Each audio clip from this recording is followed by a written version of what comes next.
and gentlemen. In today's video, we will be discussing the Yengolian Revolution in breakdown form once again. But this episode, we will be covering the second battles and campaigns of the war that would eventually lead up to the end of this conflict. Without any more delays, let's get started.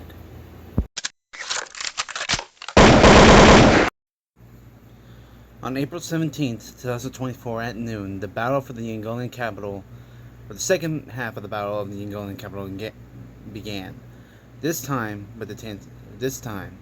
Yudiko used his armor units to bombard the positions, and then he would send in the air force to bombard it some more.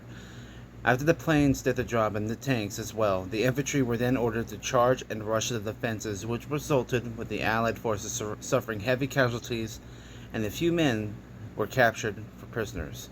But as though victory was achieved, they would soon have to engage with the Allies' reinforcements, since Yudiko had a feeling that this battle is not even over yet. So Yudiko ordered his men to prepare defenses and hide behind them until the enemy arrived. And when they did, Yudiko's forces shouted the battle cry, "Tekno Hegaka, Banzai," and opened fire on the Basajans, resulting them in having to retreat. Yudiko's forces cheered with glee as they achieved their first victory, but even though they won the battle, it doesn't make up for the defeats they had from the previous battles. And since they lost a lot of men, they need more support from their new allies that can be relied on, which they hope would come soon.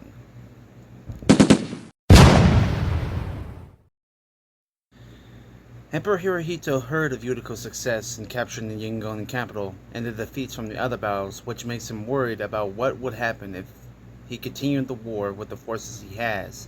So he decided to call in some more allies to help, and luckily he had found the right ones to join. The new allies that were willing to help his empire were the countries of Philid and Gostia. They wanted to help Tanzania because both of these nations heard of Tainarania and Slovakia's alliance with each other, and they believed if they won the war, they could possibly invade their country, so they joined in as long as they were promised with having the countries of Slovakia and Bamaya in their jurisdiction.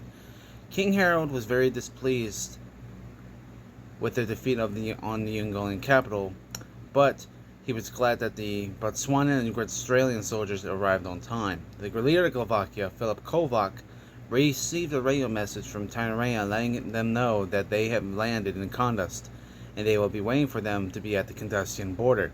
Kovac replied to the Tainarians saying that his forces will be there very soon, and ended their conversation quickly. Kovac's forces began their journey to Kandust by the following road leading to the southwestern border of Kandust, which is through the countries of Gostia and Morlant. Their plan is to march through Gostia, and when they reached the country of Morlant, they would continue their march north towards the southwestern border, where they would be given their next orders and link up with General Lenin. The Gaustrians, now on Tanzania's side, are ordered to stop the Slovakians from reaching Morlant, due to the spies within Kandust receiving information by hacking into the rail lines between Tainarania and Slovakia. The general of the Gaustrian army would be under the command of General Cedric Hermann, ordered a small unit to set up an ambush in the Goso Forest region. On Friday, April 19th, 2024, they saw the Slovakian convoy heading towards their trap, and they would soon launch their attack. As the Slovakians were marching, they encountered a barricade on the road, which were cut down trees and a bunch of bushes and Brussels. And as they were inspecting the barricade, all of a sudden, gunfire came from the trees, killing the Slovakian general and a few soldiers. The Slovakians, realizing that this was a trap, returned the fire, and the Gaussians would also do the same. They would engage in a firefight within the Goso forest, but it will last within a few minutes, resulting with the remaining Slovakians retreating and for Gostia to achieve its first victory in preventing the Slovakians from reaching Kandust, linking with General Lenin to continue their assault.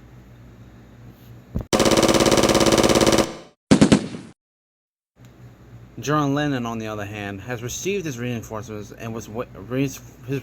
from his home country and was waiting for any updates on the Slovakians, which he would receive very soon. He heard that the Slovakians were ambushed by the Austrians, and a few of them returned to their country raiding on their reinforcements.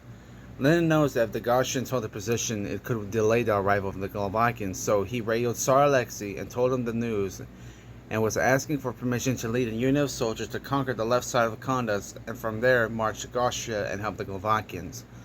Alexei agreed with Lenin's plan and told him that he could help the Slovakians, and he would put his other general, Stalin, to take on the east.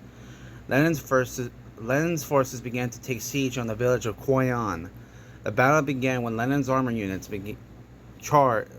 rushed to charge for the village, and as they were moving in closer, the Tasmanians opened fire upon the tanks using artillery and mortars. Along with the artillery were Tasmanian tanks, which also opened fire upon the Tasmanians as well. After the armored vehicles on both sides were destroyed, the infantry engaged in a fierce firefight that lasted an hour, and when it was over, both sides would suffer heavy casualties. But the victor would be General Lenin and his remaining soldiers, and they would manage to capture 5 prisoners of the enemy defenses, for 5 prisoners of war from the enemy defenses. 1 Tasmanian general and 4 soldiers, along with 1 Tasmanian officer. Basically, yeah. 3, yeah, and 1 Tasmanian officer. Yeah.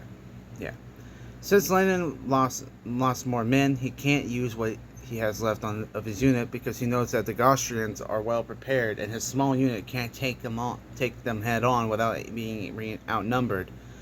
So he ordered his men to stay while he radioed headquarters for more reinforcements to re-strengthen his unit. On the eastern front, General Stalin began to prepare his men for the assault of the city of Kuei, where they received intelligence that there is a military base and armory of weapons that could be critical for the Tasmanians if they were destroyed or captured for themselves. Stalin plans to launch his assault on Kuei the next morning. On April 20th at 9:50 a.m., Stalin's forces reached the city of Kuei and began their assault. During the battle, General Stalin was hit with a mortar shell, which would injure his right leg, and the end resulted with the Tasmanians capturing the city and the armory. But since Stalin was injured, he would be sent back home for medical treatment, and he would be replaced by General Nikolai Veshchekov. Since the Tasmanians have lost more casualties, the Emperor was desperate on trying to prevent the Tasmanians and their allies from conquering his territories. So his advisor told him that since Yudiko had won a couple battles and brought his nation to victory from the last war, he should consider promoting Yudiko with the role as a commander of the Tasmanian army. Hirohito agreed with his advisor's words and decided to call Yudiko and tell him that his rank has been changed from general to commander. Yudiko was shocked that he received his promotion, but he was also glad because he knew that their situation in the war wasn't good. So he thanked the emperor and told him that he would do whatever it takes to achieve victory for the nation of Tasmania.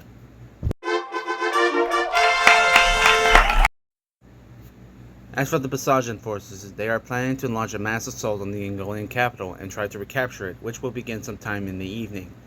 At around 8:14 p.m., the Allied forces launched their assault on the Yengolian capital once again, and the Tasmanians tried their best to repel the combined forces, but it resulted with them being overrun, and 3 soldiers were captured, and others died in the battle. The emperor heard of the casualty count, and he was losing hope that he would never keep his empire that he rebuilt, and it is now regretting the choice of going to war with the most powerful nations of the world. Most powerful alliance of the world. Yudiko notices their mistakes, and he ordered the leader of the Austrians to send some of his men to aid them on their defense and Kandus in Yengolia, and he also asked the Philidians to hurry up with the mobilization and began sending troops to Kandus immediately. The leader of the Austrians told Yudiko that he would send half of his men along with some heavy artillery to help with their defense, and as for the leader of the Philidians, he told Yudiko that their mobilization is finished and have already sent their soldiers and tanks to aid them along with a fleet of ships to help protect their allied Tanland. As for the Greentopian soldiers, they have finally arrived in Basaja and are now on their way to Merlant to provide support for their allies and help them continue their plan of ending the Tasmanian Empire.